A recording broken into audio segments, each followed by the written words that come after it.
Okay, Faisal, shall we open the floor and the chat? Yes, the chat is open to everybody now. That was such an exciting talk. Thank you so much. Shukr Alhamdulillah. Ali Allah is great. Mullah Papa is so merciful. Right. You want to take the 2-3 chat questions we have on chat, Faisal? Sure. We have some questions here. So the first question I'm seeing is, how do you create more love for the Imam? Yes, okay, so let's go with that question first. Okay.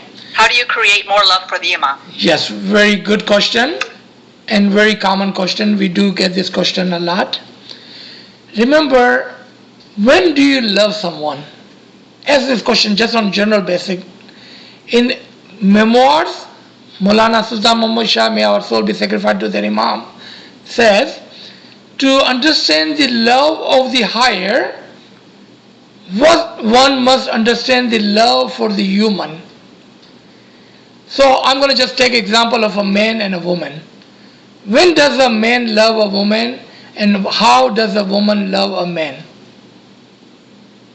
First, what do? They learn about each other. They come closer and closer, and as they come closer and closer, their love gets higher and higher. So when we love Imam, first we need to do what? We need to know more about him. And I'm going to give you an example how, because that is your question, how, right? In Golden Jubilee, when they were preparing the LIF, and they had all this program that we're going to do this and this, and they went to Mullah Papa. This was before 2007 Golden Jubilee. So let's say 2005 and 6. They went to Mullah Papa and said, Mullah Papa, we wanted to do X amount of millions of dollars of Nazrana for your Golden Jubilee. Anything else would you like us to do? And Mullah Papa, we all know, remember, Mullah Papa said that how about we do time and knowledge Nazrana? Whatever monetary Nazrani you have niyated, you have intention, that's fine. Mullah Papa did not show much interest in that. But let's do a time and knowledge Nazrana. And you will see why time and knowledge Nazrana, okay? Then Jamaat, the leader, asked Mullah Papa, Mullah Papa, Ya Imam, Ya Khudawand, what would you like for your Golden Jubilee? Remember, this was jubilant, a happy occasion for the Imam and the Jamaat. All of a sudden, Mullah Papa's face went sad. Mullah Papa was just sad. And you know what Mullah Papa said? I wish my Jamaat would know me. Leaders start crying. They did not know what to say.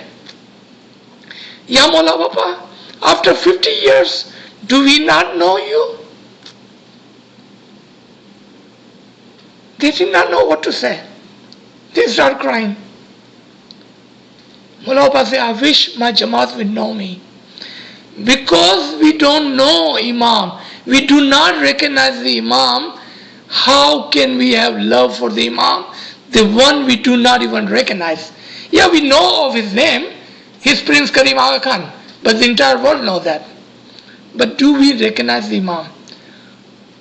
Gujarati માં કહે છે કે આપણે ઓળખે તો છે એટલે કે આપણે જાણીએ તો છે એટલે કે ઓળખતા નથી. We know of Imam, but we truly don't know him. Until we know him, we cannot have the love for the Imam. We must recognize Imam. So leader asked, Ya Mullah Papa, what should we do? How do we recognize you? And Mullah Papa said, take two things. Take two things. If you follow it, if you understand yourself first, and then you make the Jamaat understand, then they will recognize me. we are still on the topic of how to increase the love for the Imam. And that's how you will increase the love for the Imam. Mullah Appa gave us two things. Does anyone on this line remember what those two things was?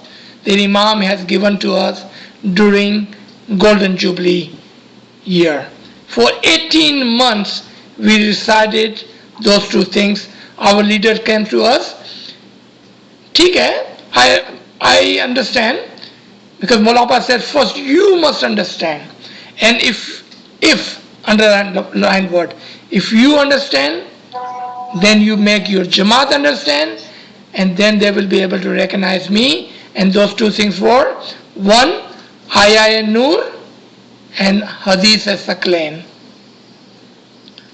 Those two are fundamental to recognize the Imam.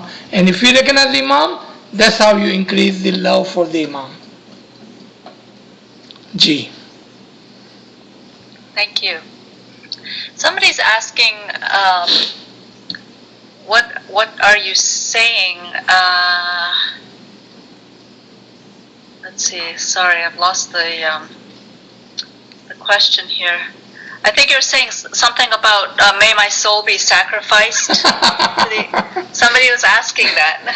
I was wondering when the question will come into light. Hamari jane us Imam se fida ho. May my soul be sacrificed to the Imam.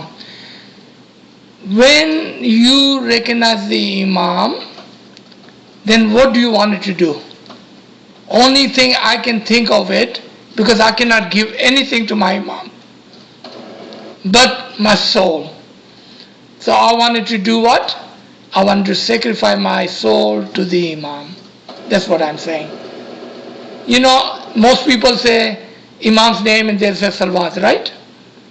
Yeah. This is my way of showing my love for my Imam, saying, Ya Mullah, I love you so much that I wanted to sacrifice my soul to you. Lovely. Very nice. All right, now somebody's saying, regarding Adam, why was he sent? Why Adam was sent? Why was he sent? So if you give me a permission,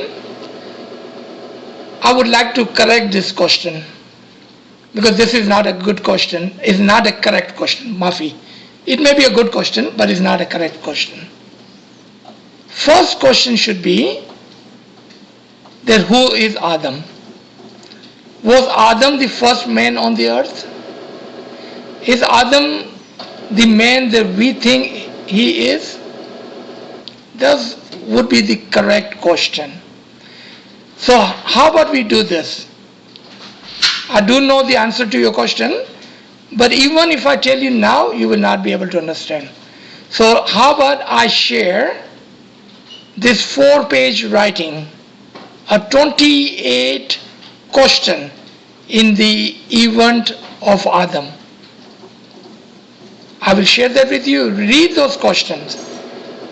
See why I think those questions are illogical in the story of Adam. If you agree with me, then we will come back and we will discuss, so you may understand correctly.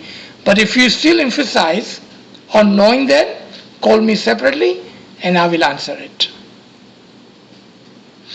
Okay, thank you. Now, next question is, does Jiv and Ru merge in Bamar Gufa? Why would you say Jiv and Ru? Are those two different?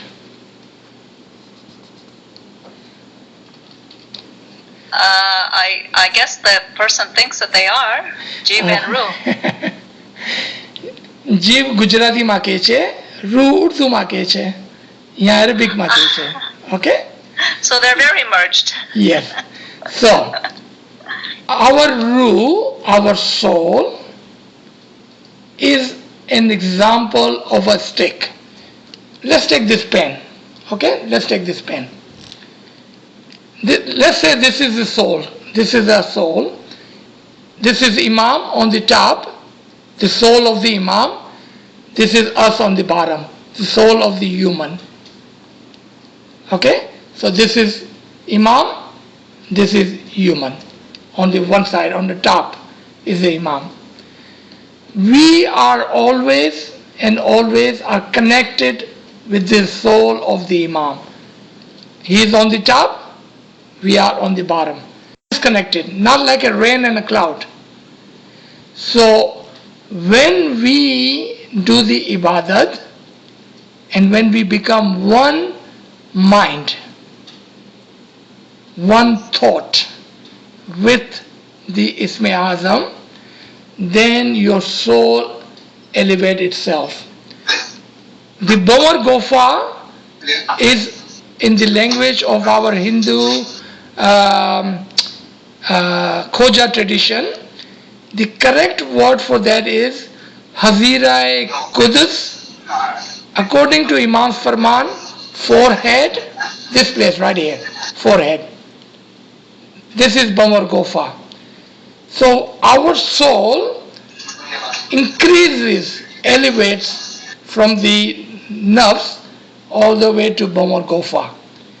But that is a travel. Do not make mistake. Do not think this happens overnight. It is a journey, a spiritual journey for mu'min, step by step by step. So we elevate our soul. I'm going to just give you a thing to think about. Let's say that we are at number 1 and Imam is at number 8. Then our journey begins from 1, 2, 3, 4, 5, 6, 7, 8 on top. So when we are on top, we are one with the Imam. But it's a journey of steps. And yes, the Bawar Gofa, the forehead, Jabin, Hazira Kus, our soul can reach to that. And remember, for that we do not have to die physically. We can do that in this lifetime through Isme Azam, through Ibadat. Ji. We will cover this in more detail in our Ibadat subject, by the way. Okay, so you might want to save this next question as well for that talk, because this question says, those who have not got bull and who only have woken up, where do they find the key to open the doors? Okay. If I tell you that every single Ismaili has a bowl, what would you say to that? You'll be like, maybe not. That is not true. Yes, we do. Imam is so I would say merciful. fantastic. Imam is so merciful that few years ago in Golden Jubilee, when he came to Canada especially, and when Imam said, when you have 5 seconds, remember me, remember Allah, remember Rasul, and he gave us 3 bowl. Allah, Muhammad, Ali, and then he said, with any name of Imam. Sometimes Isme Azam is given in the Baitul Khiyal as a bowl, but sometimes Imam understand our shortcoming, and sometimes we are kind of shy in going to Imam and asking for a bowl. For whatever reason, if you did not receive a bowl from the Imam directly, indirectly Imam has given you the bowl. I'm going to give you one of the example or the dalil, the proof that Imam also gives indirectly bowl. Remember when Russia, the Soviet Union and China, when they were close, there was no physical connection between Imam and the Jamaat. How did those murid for 100 years did their ibadat? When Imam physically never went there. Imam was giving them bowl in their batin. So Imam has a way to the Jamaat. He gives his bowl. Sometime in Farman, sometime in Baitul Khiyal Farman, sometime directly, sometime indirectly, sometime physically, sometime spiritually within ourselves. Those words that came from Imam's own word. Imam has given with his own mouth with his own word. To us as Ismaili, those are the Isme Azam for us. Use them. Don't be disappointed. nice. Don't worry about it. Very nice. Thank Couple you. of hands that we have. I was just going to jump to the hands. So we've got iPad Pro. If you would unmute your microphone, please, and go ahead. I wonder if it was an iPad error Pro? because that hand has been up since the beginning. It has, so I just want to address the person in case they've been waiting the entire lecture. iPad Pro, you're unmuted. Do you have a question? Okay, okay, she put it, well, go to the next one. Aziz, The next one is iPad. oh, again? iPad. Okay, iPad Pro, I'm going to mute you back because, do you have a question, iPad Pro? Okay. I think they may have been in error because it seems that they've lowered their hands now. So we'll hop back over to the chat if that's okay. Well, unless somebody else has raised their hand. All right, this is Rosmina. Rosmina, would you like to go ahead and unmute your mic, please? Thank you. Yali Madat, Mr. Aziz. Yali Madat. Please explain again the Hadith of Sakain and Ayah Inur that Hazrimam talked about, I gather from Golden Jubilee. Can you expound on it a little bit more, please? Ji. Thank you. Rosmina, do you remember that Imam has sent it to us during Golden Jubilee celebration? And we would recite those in every Chandras, Friday, Kushali. Do we remember that? Rosemin, are you still there? Yes, she's here. She's Yes. Okay. Go ahead. So Go ahead and unmute yourself. Go ahead. yeah, She's that is fine. Maybe we sorry. don't remember that. No, actually I don't. Yeah, so Yes. if you please. See, that is our unfortunate that Mola has emphasized so much on this. And let me remind you what those two things are. The Hadith is Saklain. Saklain means weighty, wazan wali, heavy. Huzur Sallallahu Alaihi Wasallam says, I'm going to leave you with the two heavy things.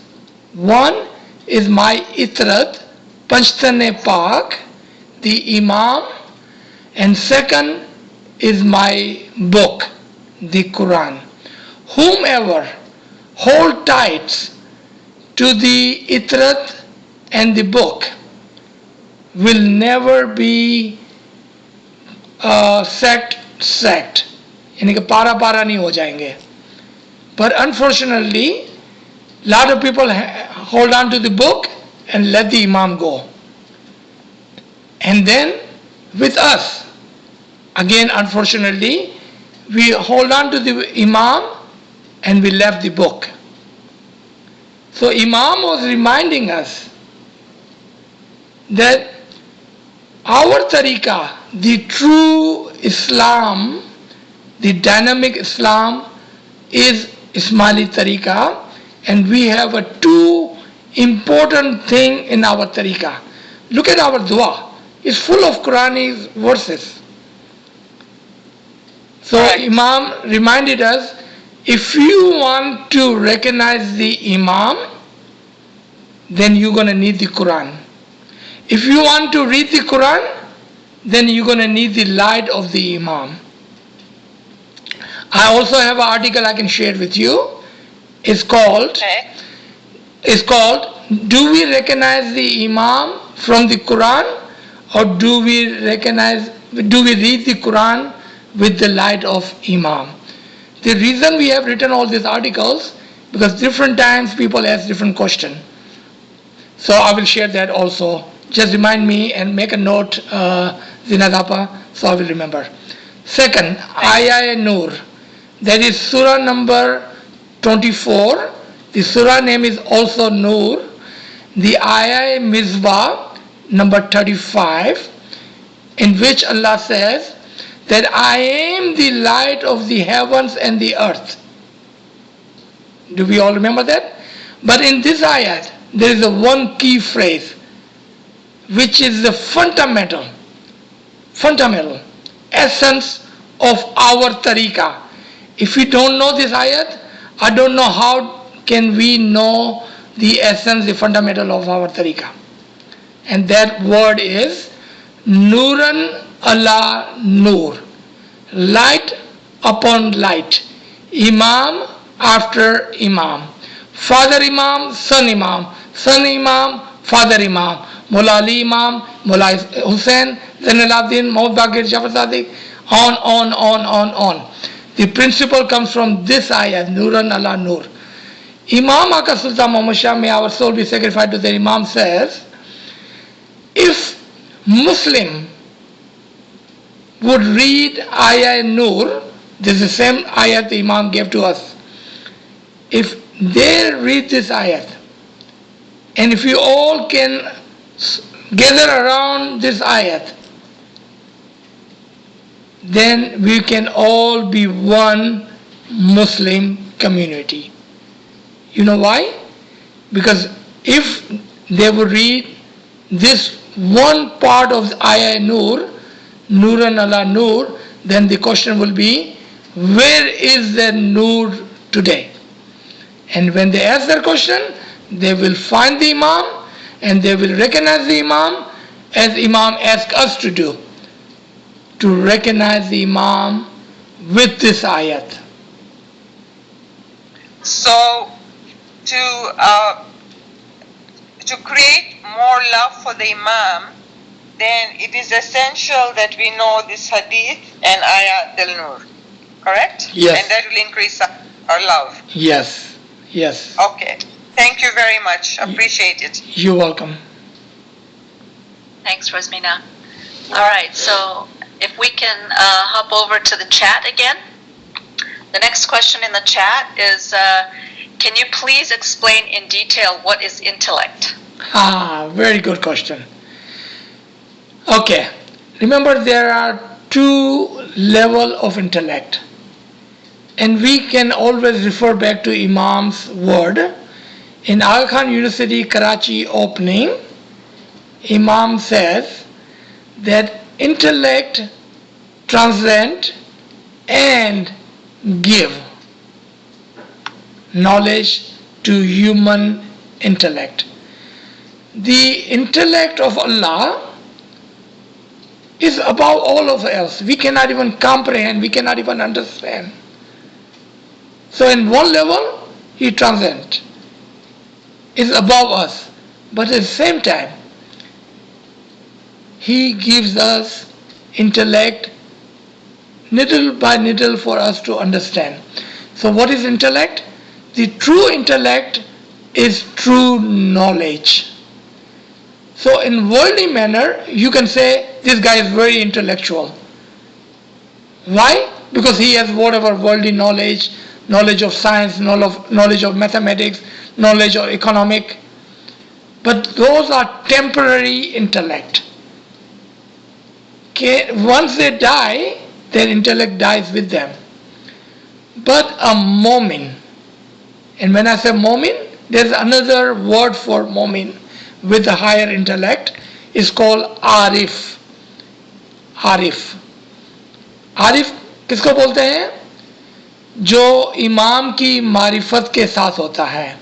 One with the recognition of Imam is called arif. So an arif, we can say that Imam has directly taught him the knowledge, and therefore he has the intellect to understand the nur and the recognition of Imam. In our tariqah, intellect is the higher special spiritual knowledge of Imam. Very nice, thank you.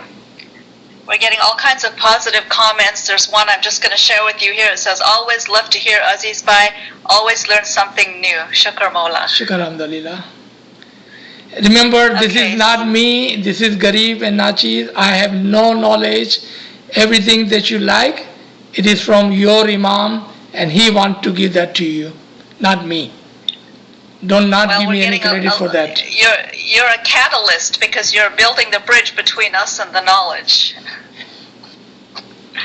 So the next question, it says, before we were created, where were we?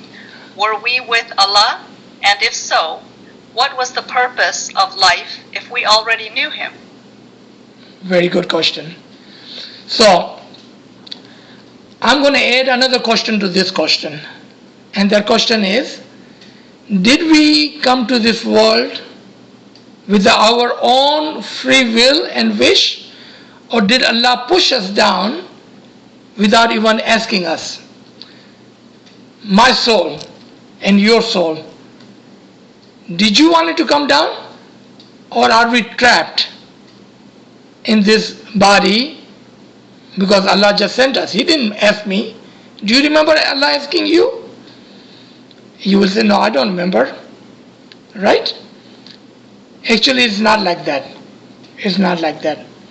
So, I'm going to again, and I hope somebody's making note of all this, because if you don't remind me, I will not be able to remember everything to share all this material with you. Okay? I'm going to share about 5 to 6 ayat which will confirm what I'm about to tell you. And this is one of the secret of our tariqah, hidden in the Quran. Okay? We came to this earth with our own free will. We wanted to come. And I'm going to put this in a story like I would teach my children. How would I teach my children something which is out of our comprehension? So what do? When we teach in REC, we tell them stories, right? So we understand. Okay, so here goes the story. One day, in recent past, Allah called, and this is a daily event, okay? This happens every single day. Allah called upon the souls in the heaven and say, I need 50,000 souls to go down on the earth. Who would like to go on the earth? 50,000 souls raised their hand. Maybe raised their hand. Allah said, wait a minute. Before you raise a hand, let me finish. Out of those 50,000, there will be 49,000 who will go on this earth, will never be able to recognize me. They will not have religion knowledge, the true knowledge. They may have a superficial knowledge of Allah and the religion, but no true knowledge. Of course, all the hands went down. But 10,000 people said, Ya Allah, oh my Lord, if you want me to go to the earth, if that is your wish, if that would make you happy, I'm willing to go. But I have one question. And that is, if I go down on earth and if I would not recognize you, how would I come back? And how long would I be staying on the earth? Allah said, you will be staying on earth for 4 days only. You only have to do one single thing. And that is to be a good human. Urdu में कहते हैं इंसान बन के रहना. गुजराती में मानस बनी रहे जे. If you are a good human, and because you wanted to go down, and because there is no true knowledge available to you, you will not be asked any question. You will come right back to me. No question asked. There goes 10,000. Again, Allah said, I need 40 more thousand. People raise their hand. Allah said, wait a minute. Before you raise your hand, let me go further. Out of this 40,000, 10,000 will be with religion, some sort of book of God, but there will be no living guidance with them. They ask the same question. If we go down, what will happen to us? How long we going to stay? And Allah repeated, if you go down, if you are a true good human, that is the reason in our Tariqah Imam emphasize so much on ethic of Islam. Because it is ethic of Islam that true human follows. And they said, if that what makes you happy, my Lord, we are ready to go. They come down. On, 49,000 comes. 1,000 left. And now, because you asked this question, the burden is on you and everybody on this session today. The last 1,000. Allah says, not only I'm going to give you the book, I'm also going to give you the guidance. A living Imam. So they said, so if you are a good human, can we come back to you without any question? Allah said, no. Because you will have the book. Remember Hadith Saklan? Two things. You will have the book and you will have the Imam. All the question will be asked of you. Because you will have no excuse in coming back. Imam Sultan Muhammad Shah, may my soul be sacrificed to the Imam, says, other people in other religion will have excuse that they did not have living Imam. What excuse would you have? That's exactly what I'm talking about. Us, on this session, today, knowing this now, because you asked the question, burden is on our shoulder today. We must recognize the Imam so we can be one with the Imam, because we were given the book and the Imam's guidance. And this chapter, this topic is so long that we can talk for hour and hour and will not be ended. But for now, just take this thought in your mind.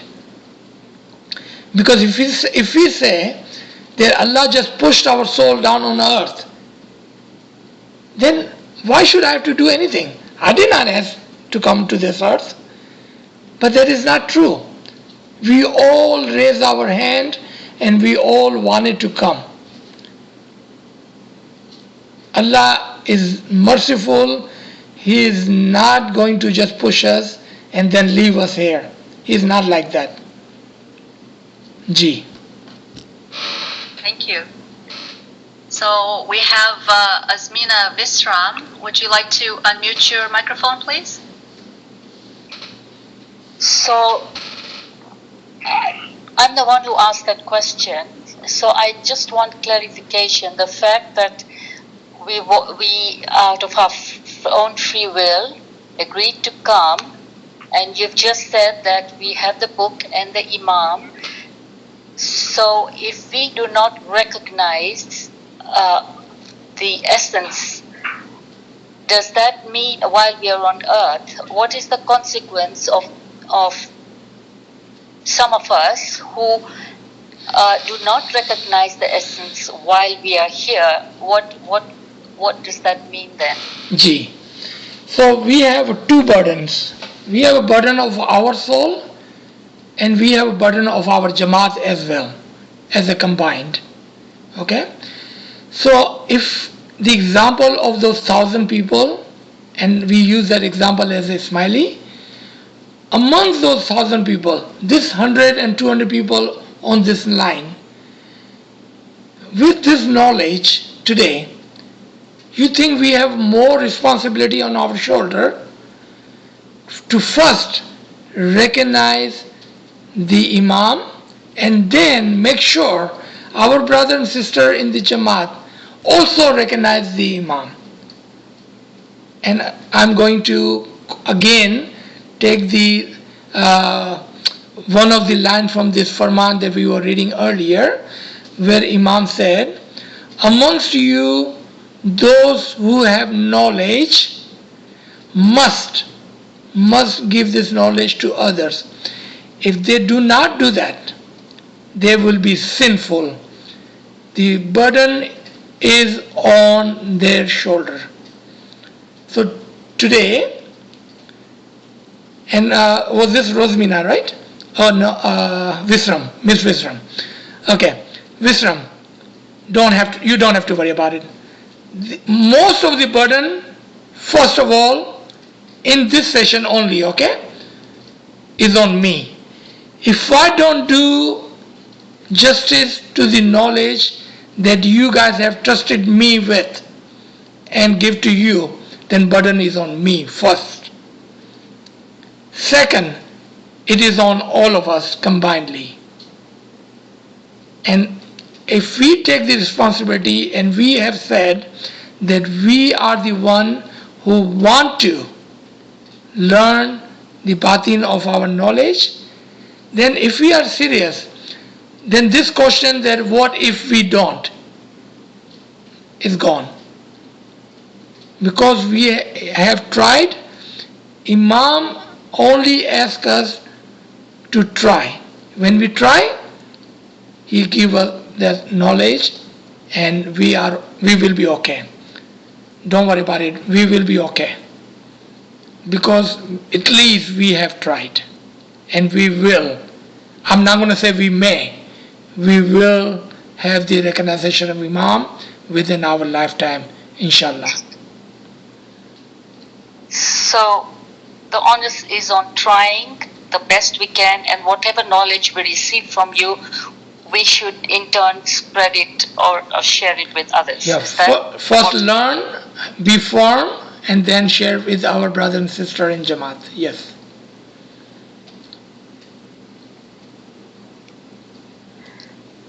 Okay. Thank you. Faisal, just a second. It's 6:41. It is dua time at 1 o'clock for Eastern region. So we can go up to that point and then we will, or a few minutes before, and then we'll call it quits. And if anybody, if Aziz Bhai, do you have still time? Yeah. I'm all yours today. I'm good. You're all mine today?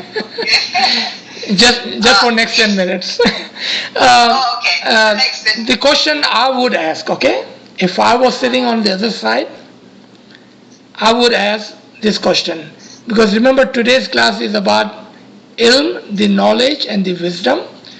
I would ask, how and where can I find this knowledge? That would be my question.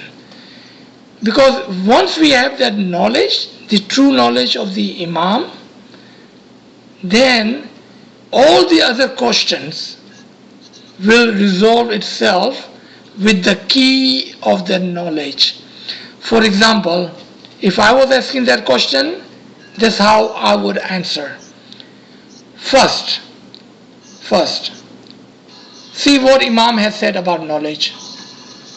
In 1968, in Karachi and Bombay, in same month, Imam made a farman to Tariqa board. At that time was association. Imam said, you must seek the knowledge in its origin form. Meaning, if you're gonna read the Ginan, then we must learn the language of the Ginan, and then within the Ginan, find the wisdom. So first we need to know what is Ginan. Let me turn on my light, it's getting pretty dark over here. Okay, thank you.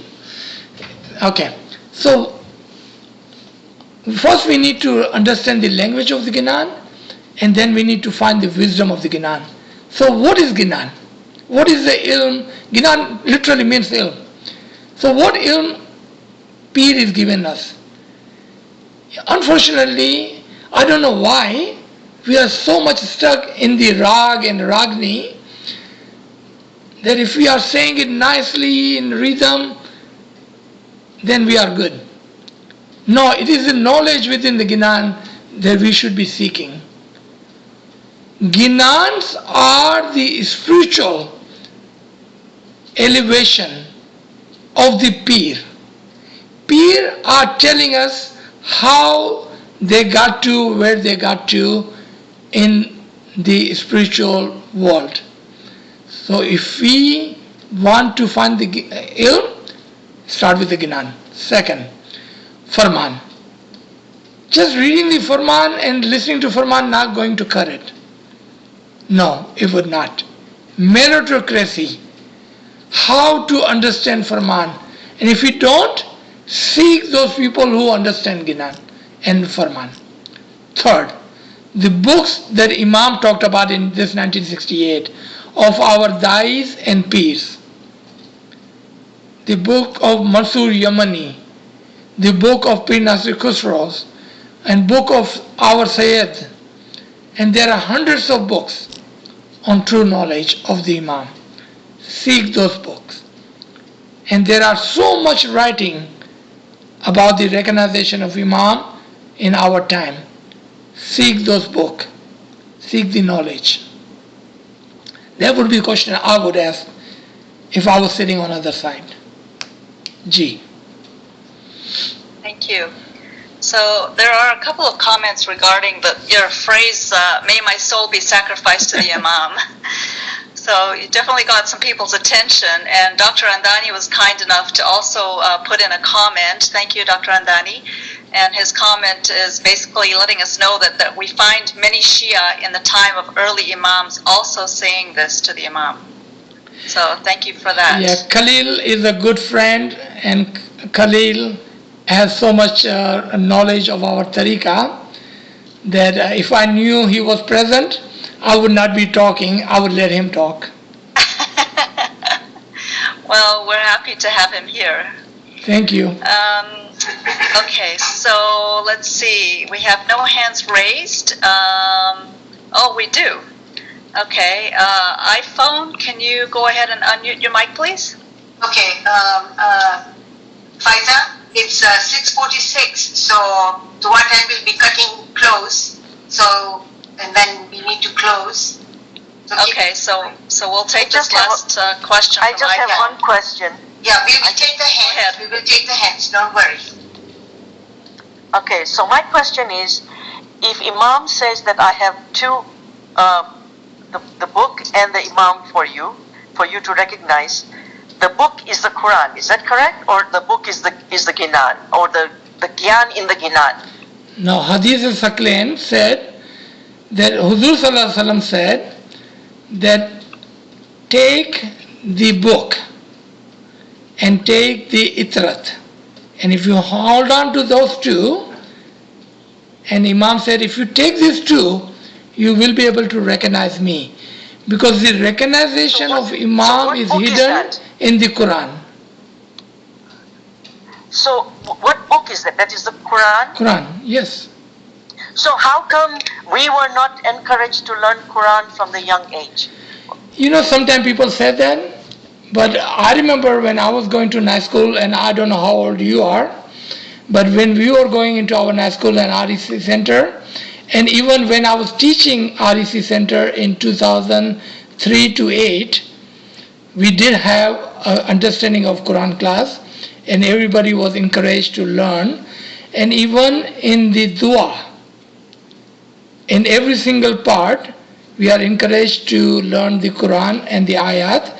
And even in the Farman, someone was asking me or challenging that Hazrat Imam never talks about Quran. So I told him, if we go to that big Farman book, which was issued from Canada, those 2 volumes of Golden Jubilee book, and I counted more than 112 times Imam mentioning Quran. And Imam said about the Quran that if you learn the Quran and if you read the Quran, then it will represent a concept to you. So, it must represent a concept to you. G. So I grew up in East Africa. G. I went to school in the 60s, not G. today. G. In the 60s, and it was an American school. We were having religious classes in school, the daytime, and then in the evening we used to have mission class. We used to call it mission class at that time. But never ever was there a mention that we need to start learning of the Quran. What we were taught was each Imam and the wars they fought. But Achha. never the essence of our religion, never understanding what was our the Ismaili essence was never taught to us. We only learned all the wars that the Imams fought and all the wars that Prophet Muhammad fought and where they were fought. But we were never taught. Now we did learn ginans, but those were ginans in turn of learning the meaning and the rag, but nothing else. We never even learned a word of Arabic. At one time, they said, okay, we're going to start Arabic classes, and we did ABC of Alif, and that was it. And then they said, well, that's not working. So that ended it. So Unfortunately. Now the Quran is the book. Yeah. It's too late in my life. I'm nearing 70. It's too late in my life to go now sit down and start learning Arabic to learn the Quran. All right. Hi, Yali Madar. To the person who's asking this question, this is Khalil Andani here. I just wanted to comment I'm so glad you are. Okay, on this, because just to put you at ease. All right, so look, building off what Aziz Bhai has already told us. So now, let's just forget reading the whole Quran in Arabic, okay? Let's go back to Hadith Thaqalain. Just read that in Arabic. What's the word in there? Does it say in Arabic, I am leaving you Quran and my progeny? Is the word Quran even in that hadith? It's not. The word actually says Kitab Allah. Now, if the Prophet really said this hadith, and actually there's good evidence from Sunni Shia sources that he did. So let's say he said it historically. So at that moment when he uttered these words at Gadirakum, the Quran, as we have it in Arabic, is not a book. It has not been written down. It has not been put into one physical structure. So the word book or kitab here cannot refer to a physical book. Okay. Because historically the Prophet, it could only mean the book Quran if the Prophet Muhammad, on the very day he said this, held in his hand a physical book. But he didn't hold a physical book in his hand. He held the hand of Ali when he Absolutely. said it. So therefore we need to start reflecting. Again, Hazrat Imam said in the Farman, right? Read in the primary language. Read the original sources in the original language. Don't read translation. Don't rely on translations, because translations are other people's interpretation. Now, unfortunately, many of our, I'm not talking about anybody here, but in general, many of the wazins in the community and institutional members and elders, through no fault of their own, have reduced the meaning of the phrase Kitab Allah to the Arabic Quran. This is incorrect. I know this because the meanings of words change over time. So today, among Sunnis, Book of Allah means the Quran. But that's 1400 years after the event. What does Book of Allah actually mean? Kitab Allah. And we have two ways to look at this. And the first is an academic approach, in which you don't need to do, but I did it because I'm an academic. So what I did is I studied every mention of the word kitab in the Quran. Okay, so I read the Quran, I found every mention of the word kitab, and you know what? Kitab doesn't mean book in the Quran. The word kitab literally means God's prescription. To be very literal, it means God's writing, right? But the Quran refers to many non-physical things as God's kitab. Writing in the sense of prescription. So, when you say I've prescribed something to you, right? The Imam has prescribed so-and-so. The Quran actually, when the Quran talks about anything God has commanded you, it uses the verb to write. God has written such law on you. Now, it's not talking about a physical writing. Rather, kitab, it has this very general meaning of whatever God has guided or commanded you to do. That's what kitab means. So it could also be the firmans of Imam. Well, that's what I'm getting to. So, Kitab Allah, we should understand the phrase Kitab Allah to mean God's prescribed guidance in the broad sense of the word. Now, the Quran is a kitab, okay, which means one form, one manifestation of Kitab Allah 1400 years ago was the Quran. All right? But this hadith doesn't identify, it doesn't say the Kitab Allah and the Quran are the same, right? What the hadith tells us is it says, I'm leaving you Kitab Allah and my Ahlul Bayt, and the two will never separate. Right. There are other hadiths of this, or very early, that say Kitab Allah is a rope extended from heaven to earth. That's what it says. It says Kitab Allah is a rope, one end of it is in heaven and the other end is on earth. And whatever this Kitab Allah is, it's never separate from the Ahlul Bayt. So what the hadith tells you is, from this time onward, if you want Allah's guidance, because that's what Kitab is, if you want Allah's guidance, you will always find it with the Ahlul Bayt. Now, this hadith is not talking about merely the Arabic Quran. Okay. So there are Ismaili communities, primarily the communities in South Asia, since the time of the Pirs, who never learned the Arabic Quran. Okay? Right. The Khoja caste was not Arabic literate. What did they get? They were given Ginans. Ginans, So right. the Ginans were Kitab Allah for them.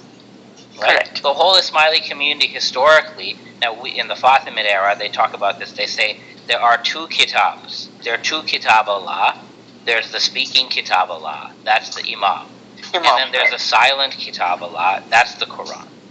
So even if you want to say Kitab Allah is the Quran, from an Ismaili perspective, the speaking Kitab Allah is the Imam, and they've always said the speaking Kitab Allah, the Imam, is superior to the silent Kitab Allah. Now, you don't need to know Arabic to access Kitab Allah, because if you have the farmans of the Imam, that you're already doing it. Now, what Aziz Bhai has told us, though, is that this Imam and the prior Imam, and it was different before them because we lived in a different time, but the last two Imams, they want us to have some knowledge of the Quran, right? At minimum, they want us to know very in-depth the parts of the Quran that we recite. Not just in the dua, but you'll notice on other occasions we recite specific ayats from the Quran. So at minimum, all you need to do is you just need to you need to study the outward and the esoteric meaning of selections of the Quran. You don't need to go read the whole Quran from cover to cover. Frankly, the Quran was never meant to be read like that in the first place. Right? So that's all you need to do, and you're going to be totally fine. You don't need to go learn Arabic. I have resources on my academia page and on my Ismaili Notes website where we elaborate the Ismaili commentaries on parts of the Quran on certain verses. So you don't need to worry, you don't need to stress, but I don't want to be misinterpreted. I'm not demeaning the Quran, right? No, absolutely not. Who cares about the Quran? But I would say this, that if you have an Ismaili Muslim who never read a word of the Quran apart from the dua, but who followed the farmans, then that person is completely okay, because you still got Kitab Allah. The last thing I'll add is, and I've been challenged, of course, even by our own people sometimes on this meaning of Kitab Allah, or how can you say this? Well, there are farmans of Hazrat Imam, they're not published, but people have them, where in the Western world he talked about the phrase Ahlul Kitab, people of the book. And interestingly, this word book, again, most Muslims simply equate book and the Quran that we have today, and they just leave it at that. But again, if you read this Arabic Quran carefully, God says in the Quran that He sent the book, singular, with every prophet. Right. But God says in the Quran that He sent Kitab, Al-Kitab, singular, with every prophet. Every prophet brought the Kitab. So there's one Kitab. And Hazrat Imam in this Farman, this is during the Jubilee 1983-1984, to the Western world, he said, he talks about Ahl Kitab, and he says, this is in my dissertation, which if you Google the word Khalil Andani dissertation, revelation, my thesis will come up online, you can download it. And in the last chapter, I quote the Farman, he says, the Kitab, or the book, Hazrat Imam says, the book refers to the totality of revelation that Allah has given humankind. So again, the book, which is Kitab, the Kitab is the totality of revelation that Allah has given humankind. he never says the book is the Quran. Right. So just ponder on that. So that means the totality of revelation that Allah has granted to humankind is with the Ahlul Bayt. And actually revelation in the broad sense continues. So every farman that comes from the Imam is revelatory. It is a verbal manifestation of the Kitab Allah. So you're good. Everybody here is good. You don't know Arabic, don't worry, don't stress. Anyway, I'm sorry for that interjection. No, Aziz, but given my sort of experience on this particular word, I thought I'd chime in. So thank you for that. Thank you very Thank you much. for coming on. We Thank really you. appreciate that. Thank you. Dr. Thank you. Andani. It really cleared my question in my mind. Thank you. Thank you, Khalil. Thank you. Yes, thank you both. Thank you very much, Dr. Andani. I think it's actually dua time now, so we're going to have to end the session here. And Okay. I'll keep the chat open, so if you would like to, I'm sorry, we won't be able to finish the rest of the raised hands today. So if you would like to, please